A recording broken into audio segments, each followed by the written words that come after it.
तो हेलो प्यारे बच्चों, कैसे हो आप लोग। आई होप आप लोग अच्छे होंगे और अच्छे से एकदम पढ़ाई कर भी रहे होंगे, है ना।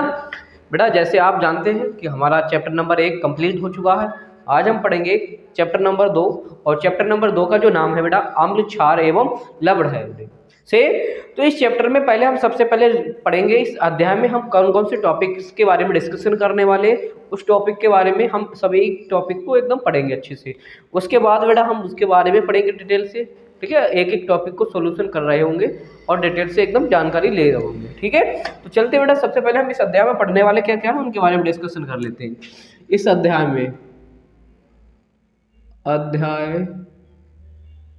में सबसे पहले पॉइंट की बात करें बेटा, हम पढ़ेंगे अम्ल। अम्ल क्या होता है, ठीक है। अम्ल के गुण क्या होते हैं, अम्लों के जो है अम्ल हैं, अम्लों के गुण है बेटा, उन गुणों के बारे में डिस्कशन करेंगे, ठीक है। भौतिक और रासायनिक गुण कौन से होंगे, भौतिक गुण और रासायनिक गुणों के बारे में। अम्लों के उपयोग, अम्लों के उपयोग के बारे में, उपयोग,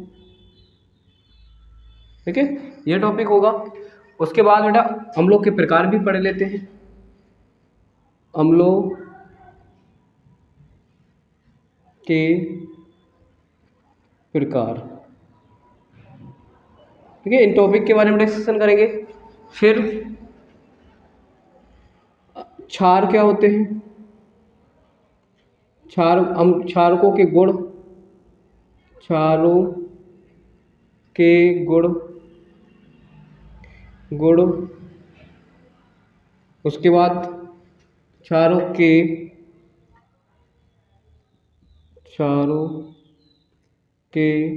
गुण, उपयोग हो गए, आप उपयोग पढ़ेंगे। उपयोग के बाद क्षारों के प्रकार, क्षारों के प्रकार से इतनी बार में डिस्कशन यहाँ पे भी कर रहे होंगे।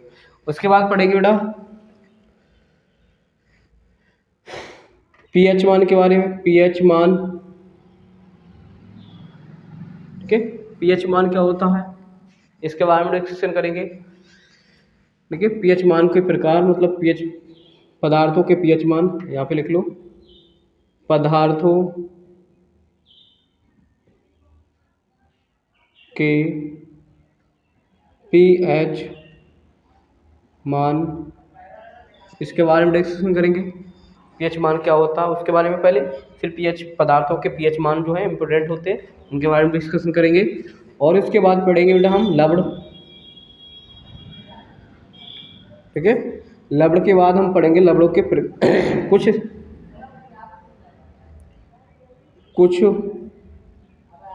महत्वपूर्ण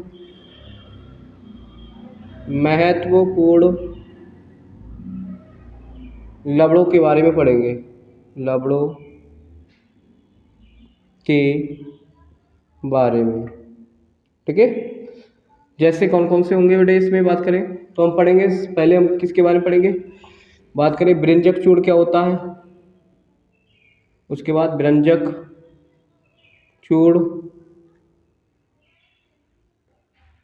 चूड़ क्या होता है इसके बारे में। बेकिंग सोडा क्या होता है, व्यंजक चूड़ का फार्मूला CaOCl2, ठीक है। फिर पढ़ेंगे बेकिंग सोडा,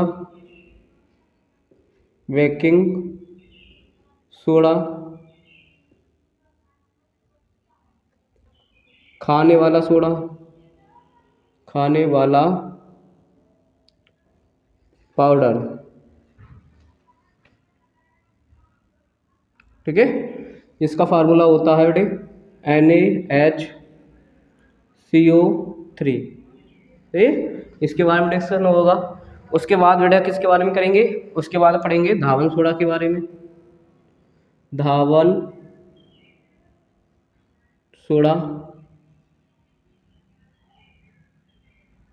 धावन सोडा को भी बोलते हैं washing powder,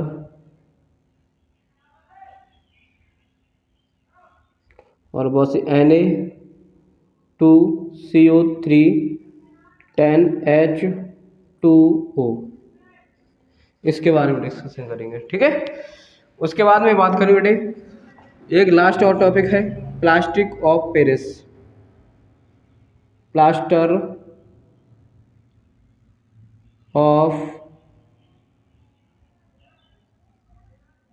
Paris, plaster of Paris, इतने टॉपिक्स के बारे में हम डिटेल से डिस्कशन कर रहे होंगे। ठीक है ना बच्चों, सही है। तो बेटा अब सबसे पहले हम इतने टॉपिक हम इस चैप्टर में पढ़ने वाले हैं। इन टॉपिक में कौन कौन से टॉपिक्स मोस्ट इंपोर्टेंट होते हैं जो 100% हमारे एग्जाम बोर्ड एग्जाम में आते हैं, उनके बारे में थोड़ा सा और डिस्कशन कर लेते हैं। तो बात करें बेटा, सबसे पहले आप बात कर ले तो अम्ल क्षार के बारे में इस वर्ष भी पूछ लिया गया, तो बेटा ये इंपॉर्टेंट हो गया। अम्ल क्षार के बारे में सिंपल क्वेश्चन बना हुआ था कि बताओ अम्ल क्षार में क्या अंतर होता है। ठीक है, ये क्वेश्चन पूछ लिया गया था। उसके बाद बेटा पीएच मान मोस्ट इंपोर्टेंट होता है, ये दोनों भी इंपोर्टेंट ही है। ठीक है, उसके बाद में बात करूं, ये चारों जो टॉपिक है बेटे, जिन्हें बोल सकते हैं जिंदा इंपोर्टेंट, जिंदा इंपोर्टेंट। ये तो बेटा इन चारों में से कोई एक आपको 100% बोर्ड के एग्जाम में मिलने ही वाला है। तो बेटा इन 4 टॉपिक्स को आप बिल्कुल भी स्किप नहीं करेंगे। बेटा अगर नहीं समझ में आ रहा है तो हम 2 बार 3 बार 4 बार पढ़ेंगे, और एग्जाम बोर्ड तक कम से कम 5 से 6 बार पढ़ना है। हमें छोड़ना नहीं है इन चारों टॉपिक्स को, तो क्योंकि इनमें से कोई एक हमें हर वर्ष जरूर ही मिल जाता है। ठीक है, चलते हैं बेटा। बात करें कुछ लब्ड के बारे में, थोड़ा सा नॉर्मली क्वेश्चंस पूछ लिए जाते हैं कभी कभी, वो छोड़ो उसे। मोस्ट इंपोर्टेंट जो क्वेश्चन थे इनके बारे में डिस्कस कर चुके हैं। सही है, तो सबसे पहले हम पढ़ेंगे अम्ल के बारे में। ठीक है, अम्ल क्या होते हैं, उनके गुण क्या होते हैं, अम्लों के गुण क्या होते हैं, उपयोग क्या है इनका, और अम्लों के प्रकार क्या है, इनके बारे में हम डिस्कशन कर रहे हैं। ठीक है, तो पहला टॉपिक पढ़ेंगे अम्ल के बारे में। सही, चलो बेटे, हर रोज एक टॉपिक खत्म कर लेंगे, लगभग 5-6 लेक्चर में हम इसे टॉपिक को, इस चैप्टर को निपटा रहे हैं। ठीक है, तो सबसे पहले पढ़ेंगे अम्ल। अम्ल क्या है?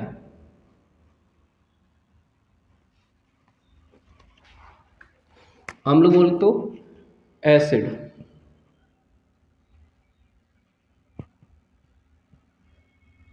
ठीक है, अब समझो मेरी थोड़ी सी बात, क्या है एमल है, अम्ल है उसे अंग्रेजी भाषा में बोलते हैं एसिड। तो बोलते हैं बेटे अंग्रेजी भाषा में एसिड बोलते हैं। तो बेटा इस जो एसिड शब्द है वो लैटिन भाषा के एक शब्द है। ठीक है, उस शब्द से किससे लिया गया, एसिड्स से लिया गया। किससे लिया गया, एसिड्स से। मतलब क्या है, अम्ल क्या है, अम्ल को अंग्रेजी भाषा में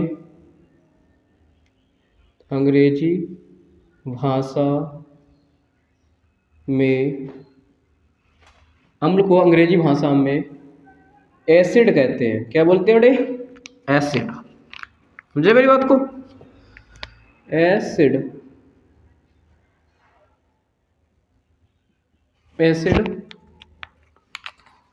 कहते हैं,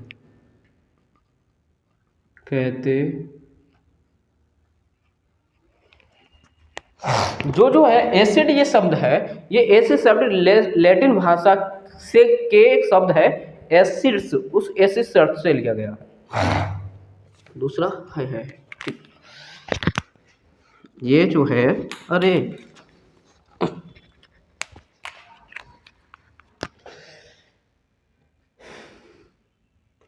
यह शब्द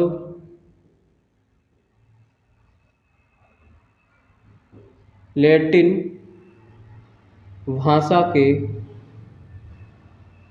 के किस शब्द से लिया गया है? तो बेटे बात करें लैटिन भाषा के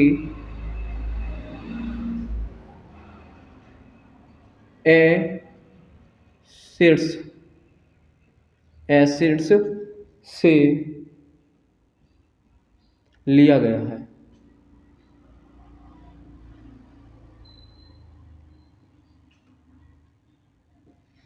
ठीक है। और जिसका जो अर्थ होता है, इसका जो अर्थ है, इसका अर्थ ऐसे लिखो, जिसका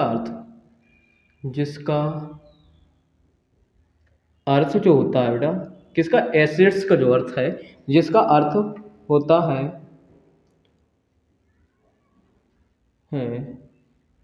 क्या होता है बेटा, बोले तो खट्टा। क्या होता है बेटा, खट्टा।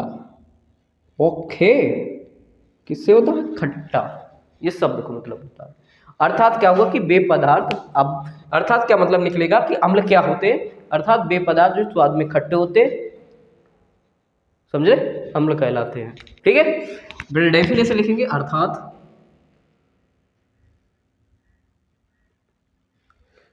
बे पदार्थ, बे पदार्थ जो स्वाद में खट्टे होते हैं, खट्टे होते हैं, वे पदार्थ जो स्वाद में खट्टे होते हैं क्या कहलाते हैं बेटे हमारे, अम्ल कहलाते हैं।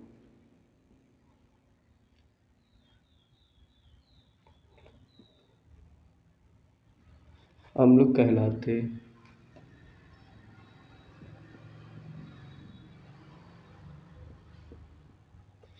ठीक है, क्या कहलाते हैं बेटो, वो क्या कहलाएंगे, हमारे अम्ल कहलाते हैं।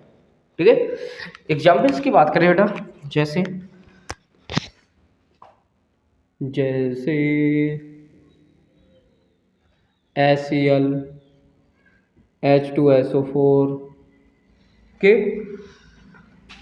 उसके बाद CH3, COOH आदि, ये सभी क्या होते हैं बेटे, अम्ल होते हैं।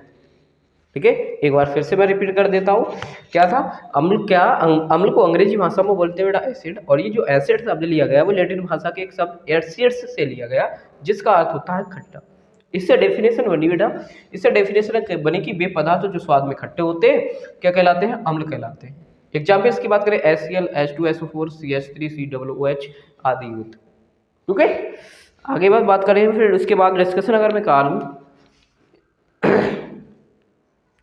तो डिस्कशन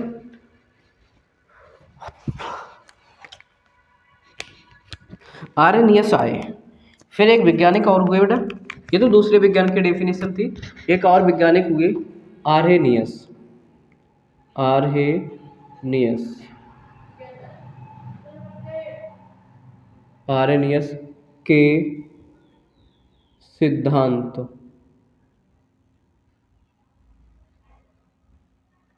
के अनुसार,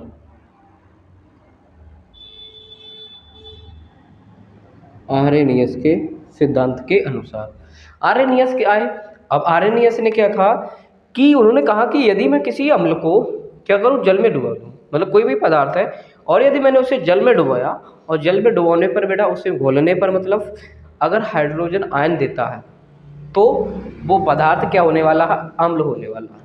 ठीक है, ये आर्यनियस ने अपने सिद्धांत के अनुसार एक परिभाषा दी थी। ठीक है, उन्होंने क्या किया, एक्सपेरिमेंट किया अम्लों पर, और अम्लों पर एक्सपेरिमेंट किया और उसके बाद उन्होंने एक डेफिनेशन निकाली थी, जिसे अभी मैंने बोला है। ठीक है, क्या बोला उन्होंने, उन्होंने कहा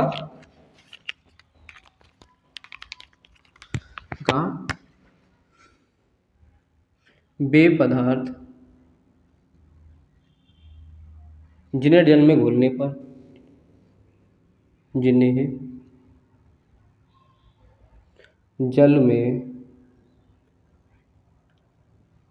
घोलने पर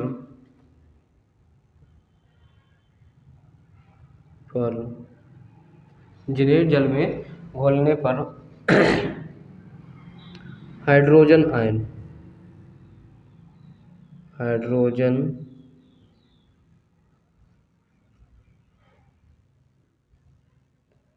हाइड्रोजन आयन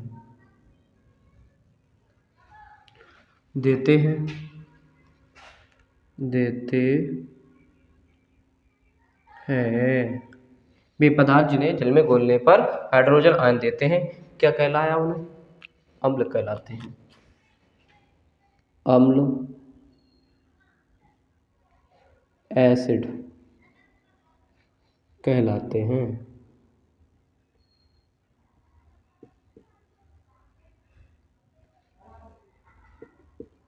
ओके बच्चों, समझ में आ रही है मेरी बात?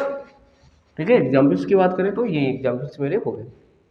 ठीक, अब आते हैं बेटा हम लोग के गुणों के बारे में। हम लोग के गुण क्या होते हैं, इनके बारे में थोड़ा सा और डिस्कशन हम कर लेते हैं। ठीक, चलते हैं।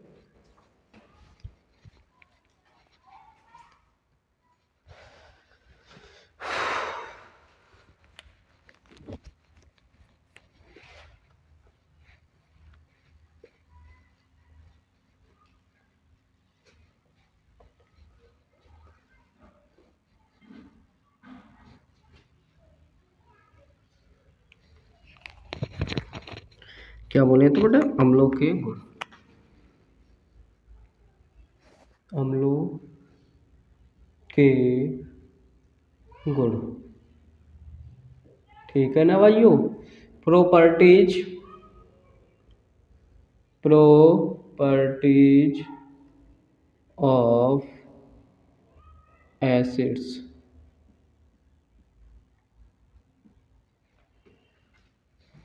Properties of acid. अम्लों के गुणों को हमने 2 प्रकार से डिवाइड किया। कितने प्रकार से डिवाइड किया गया है? 2 प्रकार से। कौन कौन से बेटे? तो समझ लेते हैं। एक को बोलते हैं भौतिक गुण, फिजिकल प्रॉपर्टीज, भौतिक गुण।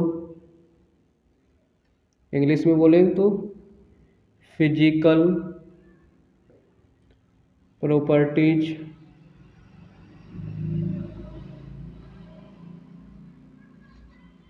और एक बेटे रासायनिक गुण, रासायनिक गुण।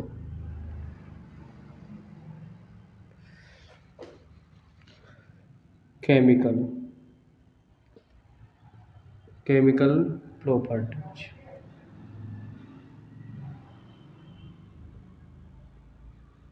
ओके, ये हो गया। जैसे बेटे अभी अब थोड़ा सा मैं आपकी अगर बात करूं तो आपको इस टाइम पे क्या होगा कि पढ़ाई करने का बिल्कुल मन नहीं कर रहा होगा, है ना? लेकिन बेटा अपने माँ बाप की आपको मेहनत को देखना पड़ेगा। आपके माँ बाप आपके प्रति बहुत मेहनत करते हैं, ठीक है? तो उसी के लिए बेटा जो बच्चे मेहनत करते हैं और मुसीबतों का सामना करते हैं और आगे बढ़ते हैं, तो उनके लिए एक मैंने शायर लिखी है कि जिन हालातों में लोग पंखे से लटक जाते हैं, कि जिन हालातों में लोग पंखे से लटक जाते हैं, मैं उन हालातों का गला घोट के आया हूँ।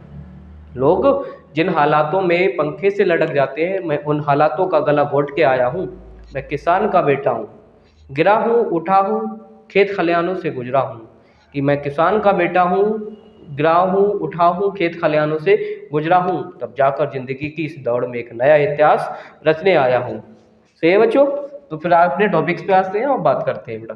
भौतिक गुण फिजिकल प्रॉपर्टीज एंड रासायनिक गुण केमिकल प्रॉपर्टीज की, इनके बारे में हम थोड़ा सा डिस्कशन करते हैं। अच्छी मैं बात करें बेटा भौतिक गुण में क्या होंगे, भौतिक गुण के बारे में थोड़ा सा बात करें तो क्या होते हैं भौतिक गुण को? देखो समझो मेरी बात को। देखो केमिकल से जो गुण होते हैं वो एक बार अगर हो गए तो फिर हो गए, बदलने का कोई कंडीशन नहीं है। सही है? वैसे ही मतलब राजा हरिश्चंद्र की जैसी बात समझ लो कि अगर उन्होंने कह दिया कि हमें दान देना है इसे, फिर देना है, मतलब बदलना नहीं है, अपनी जुबान से फिरना नहीं है। ठीक है? और इधर छोड़ो, राजनीति में नहीं चलते हैं।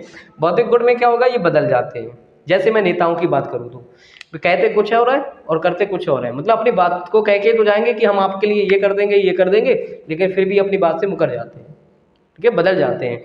तो जो बदल जाते हैं वही तो उनके भौतिक गुण हो जाते हैं, और जो नहीं बदलते उनके वो क्या हो जाएंगे, रासायनिक गुण हो जाएंगे। ये तो सिर्फ कंपेयर के लिए था। ठीक है? अब थोड़ा सा समझो, मतलब क्या हुआ कि भौतिक गुण वे हैं, इन्हें एक बार चेंज किया, एक रूप से दूसरे रूप में बदला, फिर से दोबारा से उसी रूप में बदल सकते हैं, ये तो होते हैं भौतिक गुण।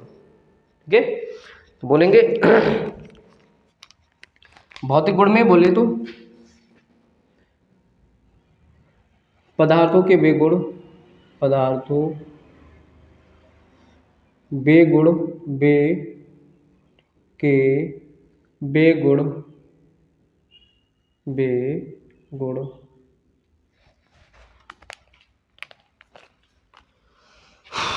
जिन्हें जो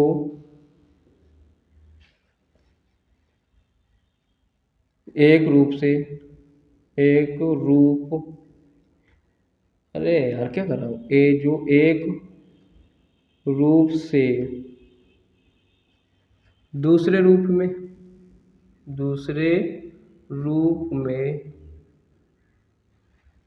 पदार्थों के बेगुण जो एक रूप से दूसरे रूप में फिर पुनः उसी रूप में बदल जाते हैं, फिर पुनः उसी रूप में बदल जाते हैं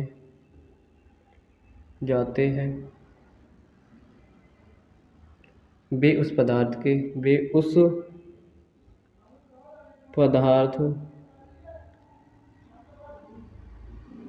के भौतिक गुण कहलाते हैं।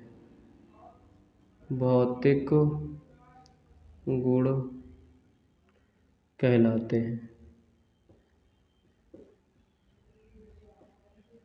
कहलाते हैं। ठीक है, इसमें बात करें अगर यदि कोई पदार्थ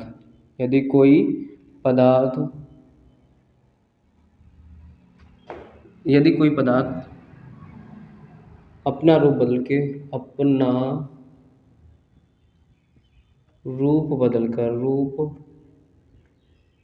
बदलकर दूसरे रूप में आ गया है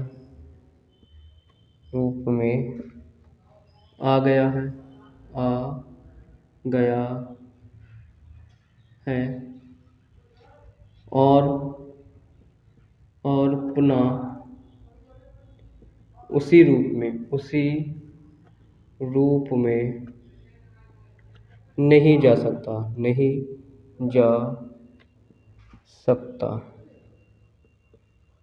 है। ठीक है, पुनः नहीं जा सकता है। पदार्थ का भौतिक गुण कहलाएगा। पदार्थ का रासायनिक गुण कहलाता है। रासायनिक गुण कहलाता है। सही है रे बच्चों। ठीक है, एग्जाम्पल्स की बात करें तो जैसन का हुआ, देखो क्या हुआ, जैसे दूध का दही में बदलना, दूध का दही बनना। अब भाई दही से फिर से दूध बना सकते हो? होंगे इनमें बैठे हुए कुछ एक दो महान पुरुष, वो कहेंगे हाँ सर जी हम बना सकते हैं, है ना? होंगे महान पुरुष, हम समझ सकते हैं उन्हें। बोलेंगे कि सर जी हम मट्ठा तो बना सकते हैं, तो मट्ठा दूध से ही थोड़ी हो सकता है यार। ठीक है, आगे चलते हैं। दूध का दही बनना। आगे अगर मैं बात करूं तो माचिस की तिल्ली का जल जाना। माचिस की तिल्ली का जलना। माचिस की तिल्ली जल जाती है तो फिर से दोबारा से उसे बना सकते हैं ना? नक्को बना सकते हैं ना? सही है। उसी प्रकार से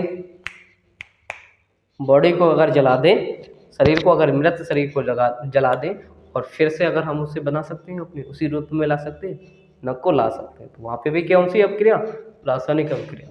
ठीक है, तो अब बात आती है हम लोग के भौतिक गुण के बारे में ही डिस्कशन करेंगे। ठीक है, चलते हैं। फिर रासायनिक गुण के बारे में डिस्कशन करेंगे।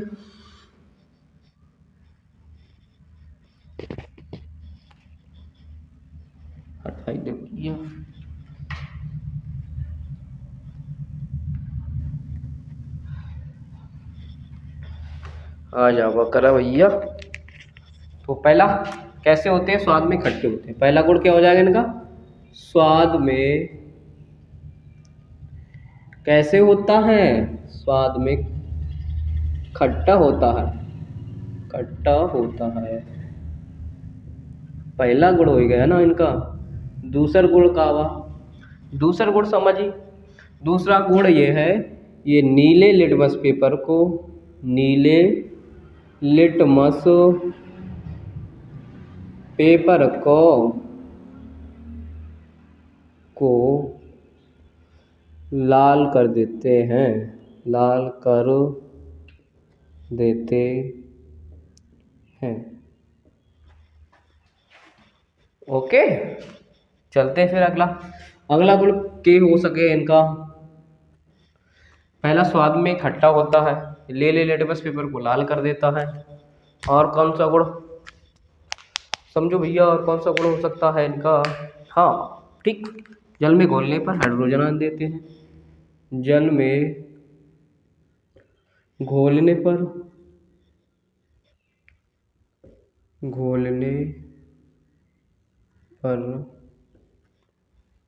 हाइड्रोजन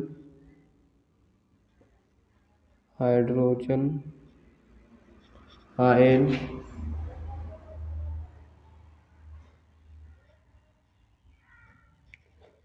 देते हैं। ठीक हुआ, ये तो हो गए इनके बहुत गुण। ठीक, अब आते हैं रासायनिक गुण पे। ठीक है, इनके रासायनिक गुण क्या होते हैं, इनके बारे में एकदम जबरदस्त तरीके से डिस्कशन कर लेते हैं फटाफट से।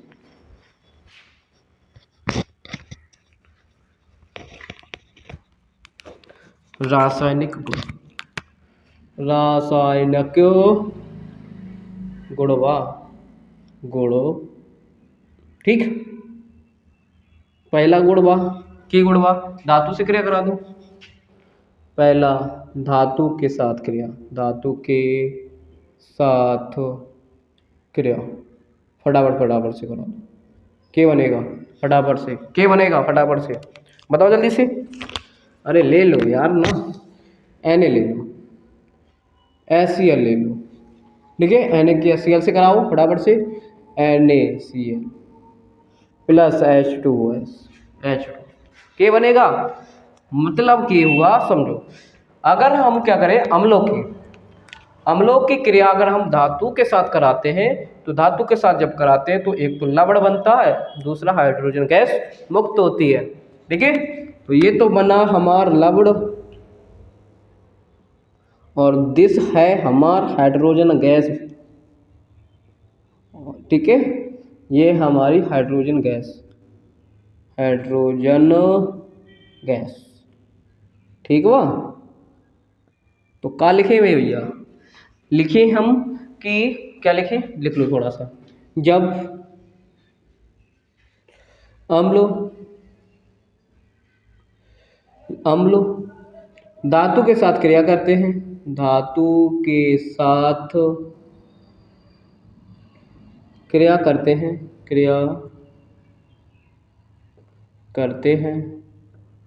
तो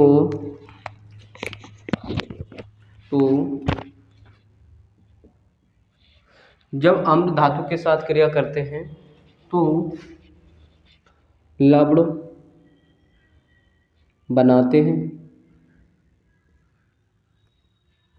और H2 गैस मतलब हाइड्रोजन गैस मुक्त करते हैं।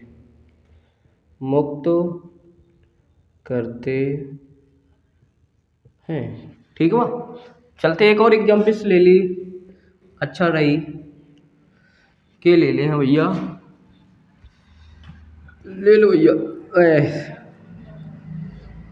प्लस का H2SO4। ठीक है, इसके साथ जब हम क्रिया कराएं इसका, तो बनी Al2SO4 का होल थ्राइज। ठीक, और साथ ही साथ बन जाए हमारा H2। ठीक है, इस तरीके से आप समझ रहे ना मेरी बात। चल देख रहे आगे, धातु के साथ क्रिया करा दी। अगला कराते हैं किसके साथ, देखते हैं किसके साथ कराते हैं, ऑक्साइड के साथ कराते हैं, धातु ऑक्साइड के साथ, धातु ऑक्साइड के साथ।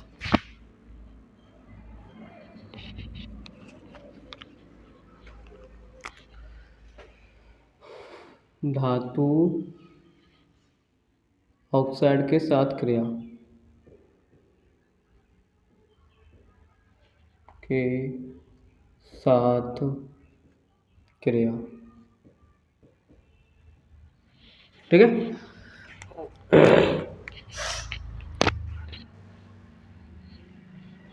करी अगर हम ले लेते यहाँ पे Na ले लो, Na2O सोडियम हाइड्रोक्साइड, HCl ले लिया, ठीक है। तो देखते हैं के बना दो आज ये। अरे आ जाओ भैया, कहाँ गए भाई, पेन कहाँ गई ये, ठीक। तो का बनी भैया, NaCl बनी प्लस H2O बनेगा, है। मतलब क्या हुआ, धातु ऑक्साइड के साथ क्रिया करेगा तो लवण तो बनेगा भी भैया, लेकिन साथ में जल भी आ जाए तो जल भी बनेगा। तो धातु ऑक्साइड के साथ जब भी अम्लों की क्रिया कराई जाती है तो क्या बनता है, हमारा लवण और जल बनता है, ठीक है। और ले लो एग्जाम्पल से बहुत बार, ZnO प्लस इसकी करा दो क्रिया, अरे H2SO4 से करा दो अब की बार में, कौन दिक्कत हुआ। ZnSO4 प्लस H2O क्या बना, लवण, और इधर बने हमारे पड़ोस वाले जल भैया, ठीक है। तो लवण और जल बनता है। तो लिखेंगे क्या प्यारे शब्दों में, अपने लिखेंगे प्यारे प्यारे शब्दों में हम कि जब जब अम्लों की क्रिया, अम्लों की क्रिया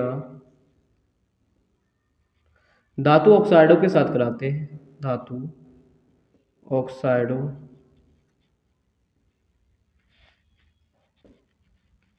के साथ कराते हैं तो क्या बने भैया, के बने, जल बने।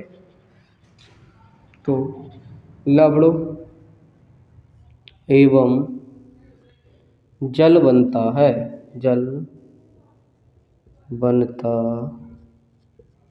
है, ठीक। समझ रहे मेरी बात को, चलते हैं अगली बार में करा देते हैं धातु, किससे करा दे, धातु कार्बोनेट से करा दो, ठीक है। धातु कार्बोनेट के साथ आओ, एक क्रिया करा दो,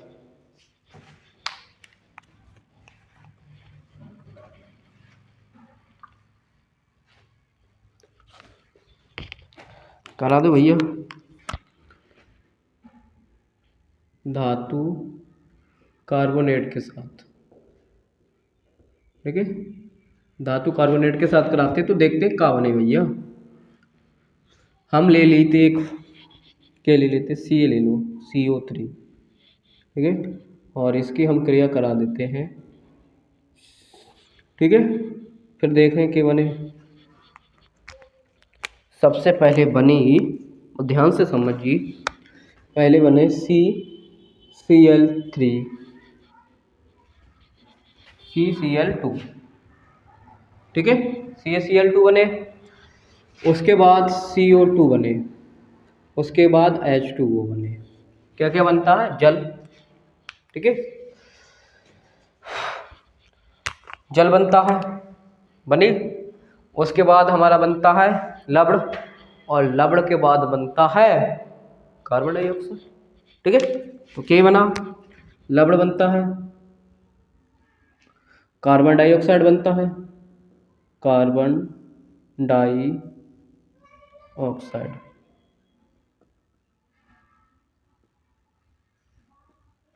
और इधर बनी है जल।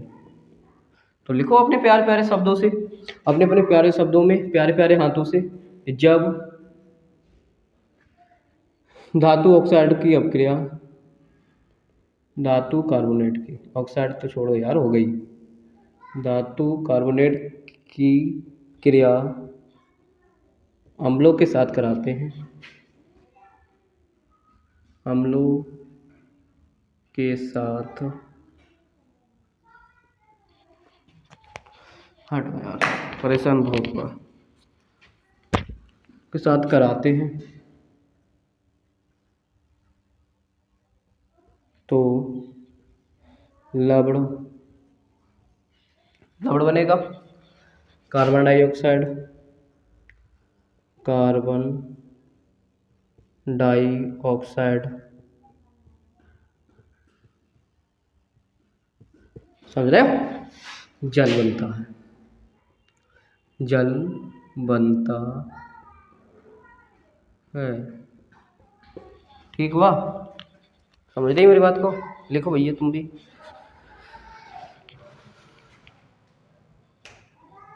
चले फिर अब पढ़ ले, हम का पढ़ ले भैया, प्राकृतिक स्रोत और पढ़ लो थोड़ा सा। क्या पढ़े ले? प्राकृतिक स्रोत। ये जो मिलते हैं अम्ल है वो किन किन पदार्थों में मिलता है, प्राकृतिक स्रोत, उनके बारे में पढ़ लेते हैं।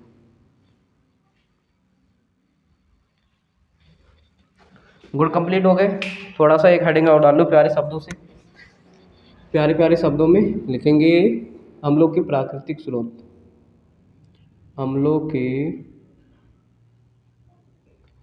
प्राकृतिक स्रोत, स्रोत।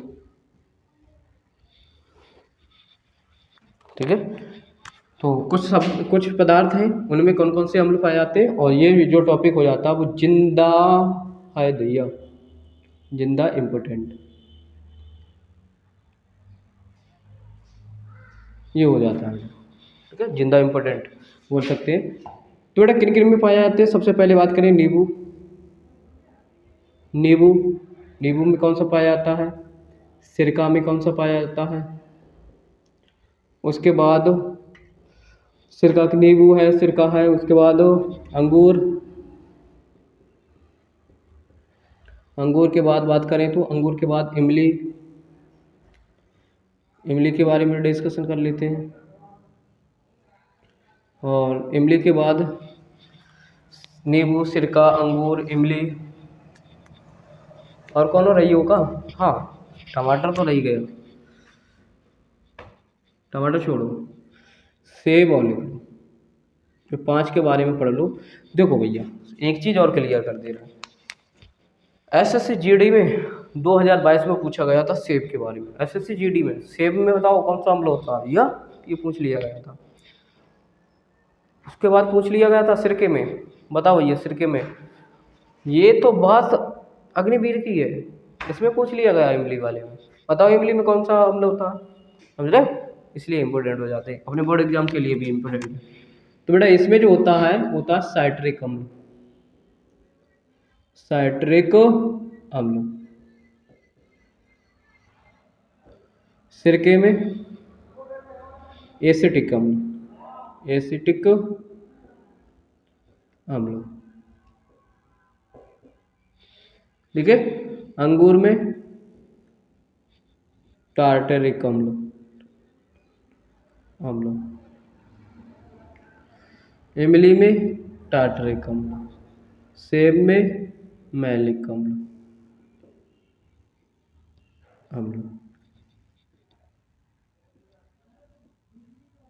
ठीक हुआ, इमली में, सेब में, ये सारे ये बहुत ज़्यादा इंपॉर्टेंट है बेटे, तो इनको आप अच्छे से लिख कर रखेंगे, ठीक है, अपनी कॉपी पे।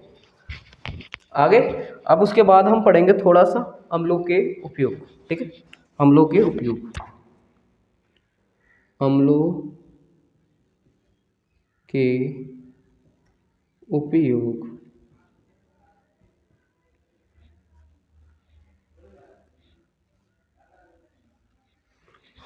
सबसे